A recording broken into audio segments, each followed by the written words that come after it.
नमस्कार। Previous class में हमने बात की थी कि 1 to 8 हाउसेस के क्या सिग्निफिकेशंस हैं, या हमें कोई भी किसी भी नेटिव के बारे में जानकारी लेनी है तो पहला भाव क्या बताता है, दूसरा भाव क्या बताता है, तीसरा भाव क्या बताता है। इस तरीके से हमने 1 से लेकर 8 भावों के बारे में बात की थी कि हमें कौन सी चीज देखनी है तो कौन सा भाव हम यूज करेंगे।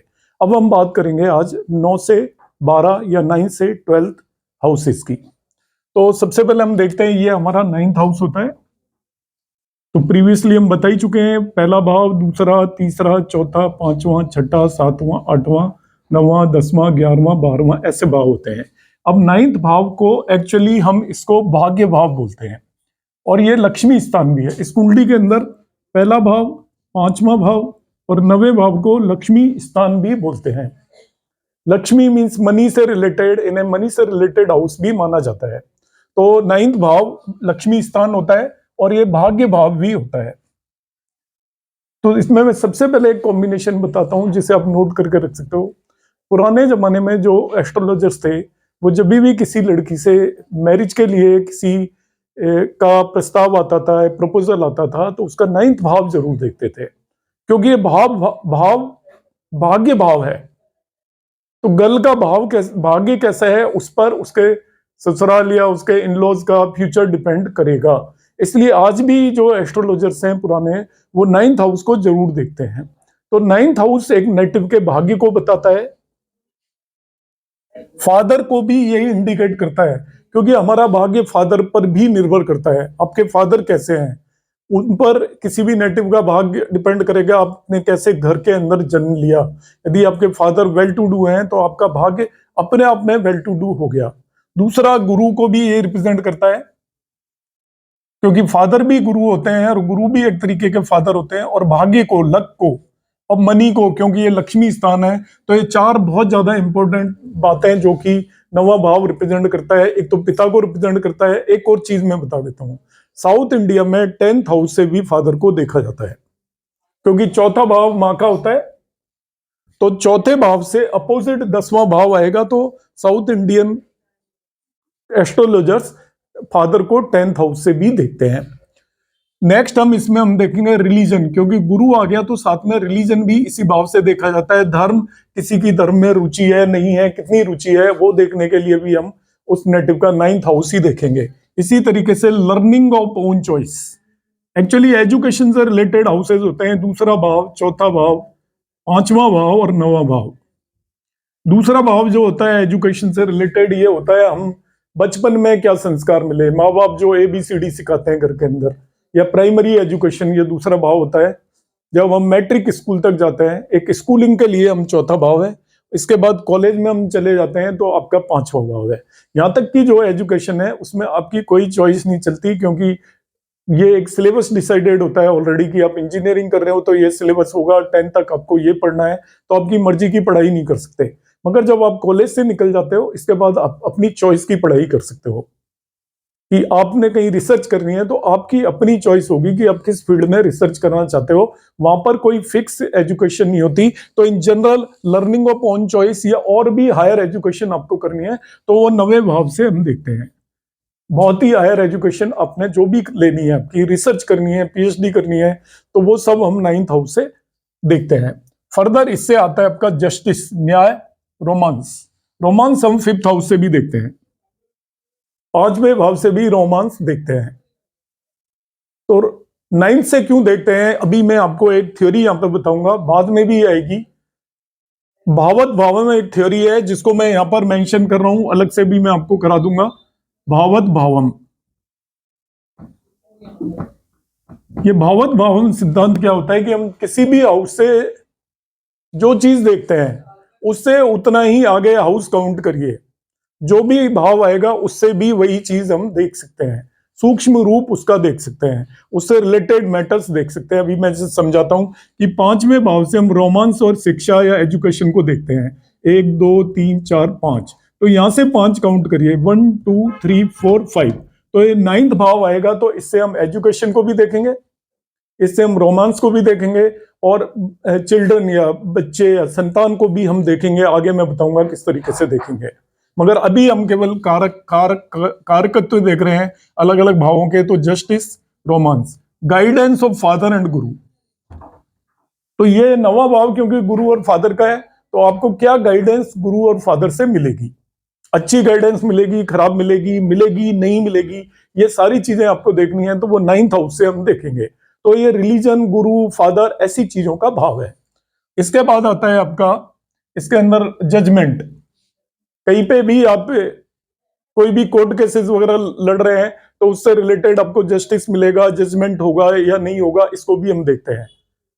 लॉन्ग ट्रेवल भी देखी जाती है 9th हाउस से, मैं बता देता हूँ आज के टाइम पे बहुत इंपॉर्टेंट है। जैसे आप कहीं फॉरेन घूमना चाहते हो तो हम देखेंगे कि 9th हाउस की उस टाइम पर दशाएं, अंतरदशाएं चल रही हैं या नहीं चल रही हैं। तो ये सारी चीजें हम 9th हाउस से देखेंगे। इन जनरल हम फादर, गुरु, हायर एजुकेशन, रिलीजन से रिलेटेड बातें, लक किसी का भी देखना है तो ये 9th हाउस से देखेंगे, इसलिए इसे भाग्य भाव बोलेंगे। तो जब हम एस्ट्रोलॉजी करते हैं तो हमें कुंडली में देखना है, ये कुंडली का सबसे स्ट्रॉन्ग हाउस माना जाता है। त्रिकोण सबसे बेटर हाउसेज माने जाते हैं और त्रिकोण में भी ये सबसे स्ट्रॉन्ग हाउस 9th हाउस माना जाता है। और भाग्य से बड़ी कोई चीज नहीं होती इंसान के लिए। आप कोई भी काम कर रहे हो तो आपको सक्सेस जो मिलेगी बगैर भाग्य के मिल नहीं सकती, इसलिए भी इसको स्ट्रॉन्ग हाउस माना जाता है। तो अभी हमने बात की कि 9वें भाव से हम क्या क्या देख सकते हैं। अभी जो मैं आपको बातें बता रहा हूं ये सब बेसिक मोस्ट इंपॉर्टेंट बातें हैं जो आपको हमेशा याद रखनी है। वैसे 9th हाउस के बहुत सारे सिग्निफिकेशंस और भी हो सकते हैं जो मैं लेटर ऑन बात करूंगा, पर अभी आपको इतने ये कम से कम याद होने चाहिए कि हमें फादर के बारे में देखना है तो कौन से हाउस से हम देखेंगे, किसी के लक के बारे में देखना है तो कौन से हाउस से देखेंगे, गुरु के बारे में देखना है तो कौन से हाउस से देखेंगे, हमें पता होना चाहिए। अब आप याद करना इसे शुरू करते हैं। सभी 9 भावों के इनके नामों से भी पता चल जाता है कुछ कुछ कि इसको हम भाग्य भाव बोलते हैं, तो उससे भी पता चलेगा कि भाग्य हमें 9वें भाव से देखना है। अब हम बात करेंगे 10वें भाव की, 10th हाउस की। 10th हाउस जो होता है 10वां भाव, ये भी आज के समय में बहुत ज्यादा इंपॉर्टेंट होता है। यहाँ पे जो भाव होता है वो 10th हाउस होता है या 10वां भाव होता है। इसको कर्म भाव भी बोलते हैं। यहाँ पे मैं कर्म क्लियर कर देता हूं कि बहुत लोगों को एक गलत फहमी होती है कि केवल नौकरी या व्यवसाय का भाव होता है। नहीं, एक इंसान अपनी पूरी जिंदगी में जितने भी तरीके के इस जन्म में कर्म करेगा, अच्छे बुरे, कर्म में ये भी आता है कि हम किसी से ठीक से बात करते हैं, उसको आराम से समझा देते हैं ये कर्म है, मैं भी ये क्लास ले रहा हूँ ये भी एक मेरा कर्म है। प्रोफेशन से इसका कोई लिंक नहीं है, मेरा प्रोफेशन जो मैं कर रहा हूँ वो भी कर्म ही है। मैं किसी से अच्छा बिहेवियर कर रहा हूँ ये भी कर्म है, मैं कहीं सोशल सर्विस कर रहा हूँ ये भी कर्म है। कोई लोग पॉलिटिशियंस होते हैं वो जनसेवा भी करते हैं, वो भी कर्म है। कोई अपराध कर रहा है ये भी उसका कर्म है। ये सभी चीजें कर्म देखी जाती है 10वें भाव से। तो 10वें भाव को यदि आप केवल व्यवसाय या नौकरी से लेकर चल रहे हैं तो ये गलत कर रहे हैं। 10वां भाव सभी तरीके के कर्मों का भाव है। हाँ, नौकरी भी एक कर्म है तो उसे भी हम यहाँ पे देखेंगे। तो predominantly maximum as a astrologers जो एस्ट्रोलॉजी सीख रहे हैं उन्हें इसमें नौकरी देखने के ही ज्यादा काम आता है। तो 10th भाव कर्म भाव होता है, प्रोफेशन का भी भाव होता है। अब इससे हम देखेंगे कर्म कांड। कर्म कांड क्या होता है? जो सनातन धर्म में, हिंदू मैथोलॉजी के अंदर हम अपने फोर फादर्स की आत्मा की शांति के लिए जो भी काम करते हैं, करवाते हैं, वो सब कर्म कांड का हिस्सा होता है। किसी की बर्थ होती है तो हम कई सारे रिलीजियस काम करवाते हैं। मुंडन होगा तो रिलीजियस काम कराएंगे, कुआ पूजन होगा, इस तरीके से किसी की डेथ होती है तो उसके बाद हम जितने भी काम करते हैं अपने पितरों के लिए वो कर्मकांड होता है। उसे हम 10वें भाव से देखेंगे। फिर हम देखेंगे नेम एंड फेम। ये बहुत ज्यादा इंपॉर्टेंट है इसका कॉम्बिनेशन। जब भी 10वें भाव का किसी तरीके का लिंक होगा जो मैं बाद में डिस्कस करूंगा लग्न से, तो वो नेम और फेम का कॉम्बिनेशन होता है।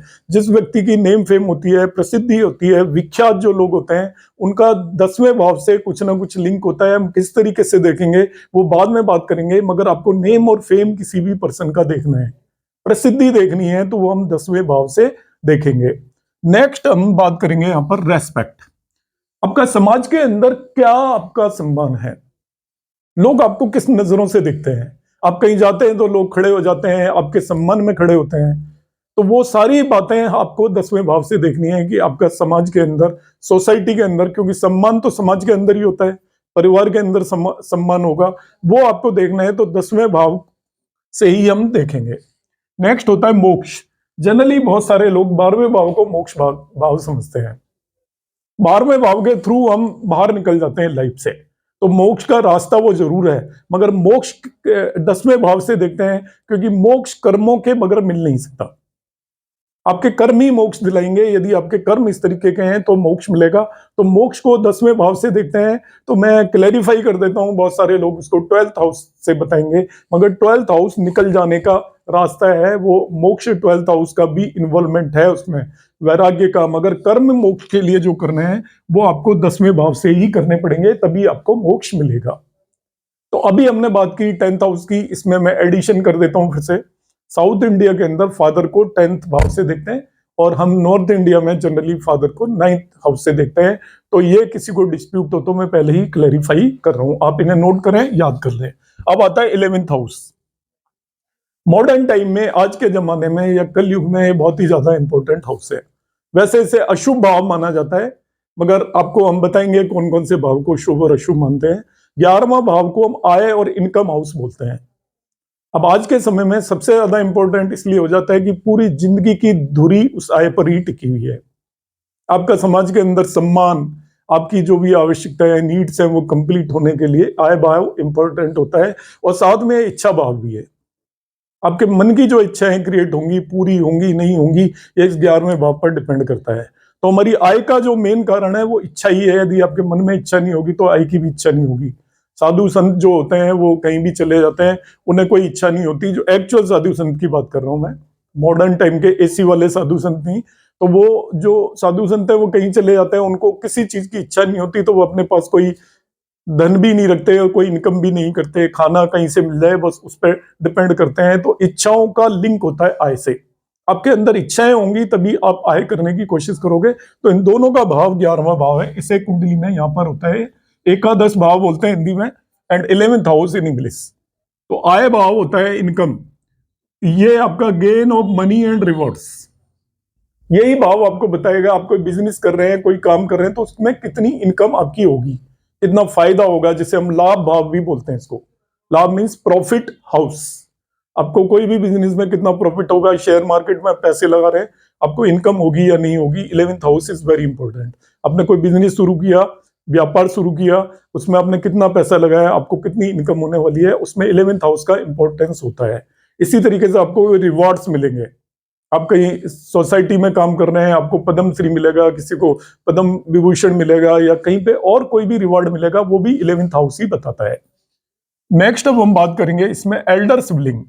आपके जो छोटे बहन भाई हैं उन्हें तीसरा भाव रिप्रेजेंट करता है, 3rd हाउस। मगर जो एल्डर बड़े बहन भाइयों को रिप्रेजेंट करने के लिए आय भाव या 11वां भाव ही हम देखते हैं। एक्चुअली 11वां भाव भी लग्न से उल्टा जाएंगे तो तीसरा है, और तीसरा भाव लग्न से सीधा जाएंगे तो यहाँ पर है। तो हम यहाँ पर है, तो ये छोटे बहन भाई को रिप्रेजेंट करता है, और 11वां भाव बड़े बहन भाई को रिप्रेजेंट करता है। तो लग्न से पिछली साइड में 3 भाव चले जाओ तो वो बड़े बहन भाई हो गए, और फ्रंट है डायरेक्ट डायरेक्शन में तीसरा भाव चले जाओ तो छोटे बहन भाई हो गए। पशुधन, पुराने जमाने में पशुधन ही हुआ करता था, तो उस टाइम का कॉम्बिनेशन है। आज की डेट में आप कह सकते हो बड़ी बड़ी 4 पहिया गाड़ियां आपके पास कितनी है। पशुधन उतना मॉडर्न टाइम में कोई इंपॉर्टेंस रखता नहीं है, तो मॉडर्न टाइम में पशुओं को व्हीकल्स ने रिप्लेस कर दिया है। तो आज के समय में हम देखेंगे किसी भी व्यक्ति पर पशु धन की फॉर्म में वो होगा तो वो 11th हाउस से होगा। व्हीकल्स 2 तरीके से होते हैं, एक हम डे टू डे यूज के लिए यूज करते हैं, एक हमारे ट्रक चल रहे हैं। तो वो ट्रक चल रहे हैं तो वो धन की फॉर्म में है, वो 11th हाउस से हम देखेंगे। और नेक्स्ट इच्छा पूर्ति में पहले ही बता चुका हूं, आपकी कोई भी कितनी इच्छाएं हैं वो पूरी होंगी नहीं होंगी, वो सब हम 11th भाव से देखते हैं। तो अभी हमने बात की 11वें भाव की, अब हम बात करने वाले हैं 12वें भाव की। तो कमाई अब कर ली, अब हम खर्चों पर आ जाएंगे। 12th हाउस खर्चों या व्यय का भाव होता है, इसको हम एक्सपेंस हाउस भी बोलते हैं, व्यय या एक्सपेंस हाउस। तो 11वें भाव से कमाएंगे, 10th हाउस से कर्म करेंगे, कर्म करने पर 11वें भाव से कमाएंगे, और 12वें भाव में जाकर उसको हम खर्च भी करेंगे। तो 12th हाउस आपका एक्सपेंसेस का हाउस होता है। ये 12वां भाव है कुंडली के अंदर, लग्न के बिल्कुल बगल में होता है। तो ये खर्चों का भाव होता है, एक्सपेंडिचर का। मगर ये साथ में ध्यान रखना है, 12वां भाव कन्फाइनमेंट का भी होता है। कन्फाइनमेंट का मतलब आपको कहीं एक जगह पर कैद करके रख दिया जाए, कैद का भाव भी होता है, और वो स्वेच्छा से भी कैद हो सकते हो और कोई गवर्नमेंट एजेंसी भी कर सकती है। जैसे अभी कोविड आया था तो हमने देखा था कि सब लोग अपने घरों में कैद हो गए थे, बाहर निकलना अलाउड नहीं था या नहीं निकल रहे थे, तो वो भी कन्फाइनमेंट है, वो 12वें भाव से देखा जाएगा। इसी तरीके से अब किसी को जेल होगी, प्रिजन, वो भी 12th हाउस से ही हम देखते हैं। हॉस्पिटलाइजेशन भी, यदि किसी को बीमारी है और उसको हॉस्पिटल में एडमिट होना है तो वो भी 12वें भाव से देखेंगे। हॉस्पिटलाइजेशन क्यों? क्योंकि वो भी एक तरीके का कैद है, कन्फाइनमेंट। आपका मूवमेंट जहां पे रुक जाएगा, आपको एक जगह पर रोक कर रख दिया जाएगा, एक कमरे में बंद करके रख दिया जाएगा, वो 12वें भाव से होगा। वो चाहे जेल जाने की वजह से हो, चाहे हॉस्पिटल जाने की वजह से हो, या किसी ने आपको कैद कर रखा हो, या आप घर के अंदर किसी वजह से बंद हैं, आपको निकलने का शौक ही नहीं है बिल्कुल भी, खुद ही हम बंद हो गए, बाहर ही नहीं निकलना चाहते, या जो भी रीजन है उसको हम 12वें भाव से देखेंगे, सभी तरीके का कन्फाइनमेंट। आज के टाइम में और हॉस्पिटलाइजेशन, यदि आपको किसी भी डिजीज के लिए ऑपरेशन होना है, सर्जरी हो रही है, वो हम 12वें भाव से देखेंगे।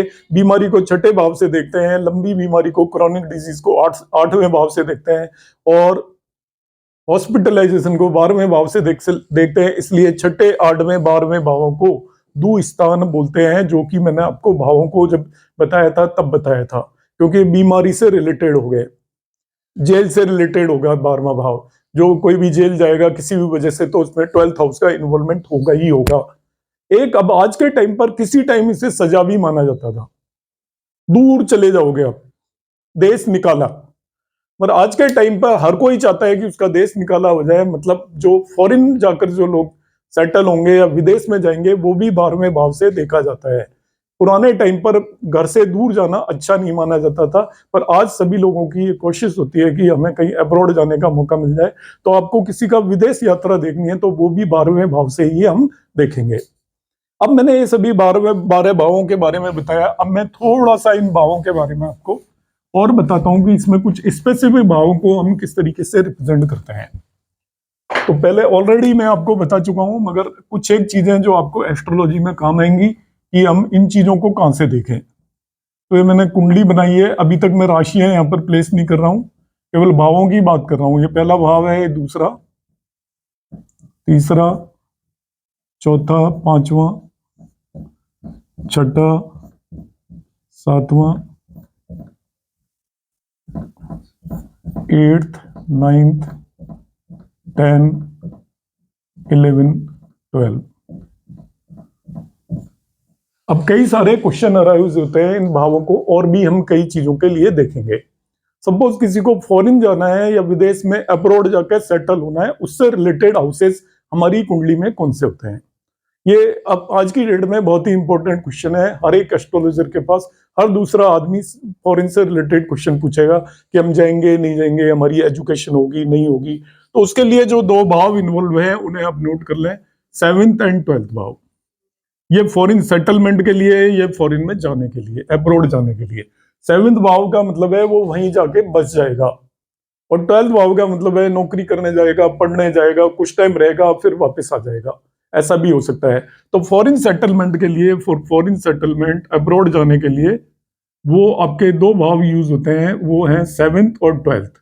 ये आपको पता होने चाहिए ऑलवेज कि 7th एंड 12th भाव को देखेंगे जब भी किसी नेटिव ने फॉरेन में सेटल होना है। फिर आता है money and wealth. Money means पैसे, और वेल्थ धन धान्य कितना है आपके पास, आपकी वेल्थ कैसी है। तो इसके लिए जो हम हाउसेस देखते हैं वो आपका एक तो सेकंड हाउस होता है आपका, दूसरा भाव 5th हाउस, 5वां भाव लक्ष्मी स्थान है, 9th हाउस 9वां भाव और 11वां भाव आपकी वेल्थ है। आपका धन भाव भी बोला जाता है। धन से रिलेटेड जो भाव है इस कुंडली के अंदर, जब आपको किसी की वेल्थ देखनी है, धन से रिलेटेड भाव देखना है, तो धन भाव के लिए आपको जिन जिन हाउसेस को देखना है। सेकंड हाउस आपका धन बताता है, जो आपके फादर्स ने आपकी फैमिली के थ्रू आपको मिला है। 5वां भाव आपका और सभी तरीके का धन बताता है, एजुकेशन वाइज, एजुकेशन भी एक धन होती है उस तरीके से।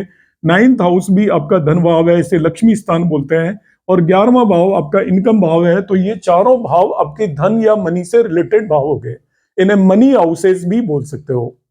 Second house 5th house, 9th house and 11th house. और यदि आपको कोई प्रॉपर्टी देखनी है, चल और अचल संपत्ति, तो उसके लिए 4th हाउस देखा जाता है। तो लैंड, बिल्डिंग एटसेट्रा के लिए 4th हाउस देखेंगे तो आज के टाइम पर वो भी एक बहुत बड़ी मनी है। तो इन हाउसेस को मनी से रिलेटेड मैटर्स में कंसल्ट करेंगे। जब भी हमें किसी की सेहत देखनी है कि उसके पास पैसा कितना होगा, तो इन सभी हाउसेस का इन्वॉल्वमेंट होगा। फिर दो हाउसेस को हम बोलते हैं मारक हाउसेस। मारक मारक हाउसेस वो होते हैं जो कि बड़ी बीमारी या बड़ी दुर्घटनाओं के लिए, या किसी की, मारक का मतलब मारने वाला होता है, मगर यहाँ पे मारना उसको ना लें, मगर कोई बड़ी बीमारी या ऐसी कोई घटनाओं के लिए जो हाउस इन्वॉल्व होते हैं उन्हें मारक हाउसेस बोलते हैं। वो हमारा होता है दूसरा और सातवां भाव। जब भी कोई ज्यादा बीमार होगा या किसी की मरणासन होगा या ऐसी कोई स्थिति होगी, बहुत कष्ट में होगा, तो उसके जो भावों को देखा जाएगा वो होगा दूसरा और सातवां भाव। तो मारक भाव होते हैं दूसरे और सातवें भाव। इस तरीके से हम क्लासिफिकेशन करते जा रहे हैं, इन्हें आपको याद रखना है। जब भी किसी को बीमारी देखनी है, बहुत ज्यादा बीमार हो गया, किसी कष्ट में है, तो यहाँ पे मारक का मतलब होता है मृत्यु तुल्य कष्ट। ये हाउसेस उसको कष्ट देंगे। इस हाउसेस से रिलेटेड किस तरीके से देंगे वो लेटर ऑन हम बात करेंगे। अभी आपको हाउसेस याद होने चाहिए। फिर मैंने अभी बात की थी ऊपर रोमांस। आज के टाइम पे ये भी बहुत इंपॉर्टेंट है। आपके पास यंग बच्चे आएंगे, वो इससे रिलेटेड बातें करेंगे, हमारी लव मैरिज होगी नहीं होगी।